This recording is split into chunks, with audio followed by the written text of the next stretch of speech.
مرحبا بالجميع وأهلا بكم من جديد. في فيديو اليوم سنتعلم كيفية إصلاح مشكلة عدم احتساب تطبيق سويت كوين لخطواتك. أولا، تحتاج إلى فتح إعدادات هاتفك المحمول. بمجرد دخولك إلى الإعدادات اذهب إلى التطبيقات ثم اذهب إلى إدارة التطبيقات. بمجرد دخولك إلى قسم إدارة التطبيقات ابحث عن تطبيق سويت كوين.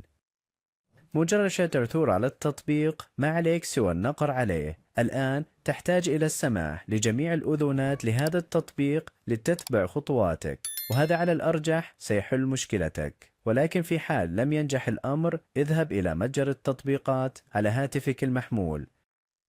بعد دخولك لمتجر التطبيقات ابحث عن تطبيق سويت كوين وتأكد من تحديثه. هذا كل شيء.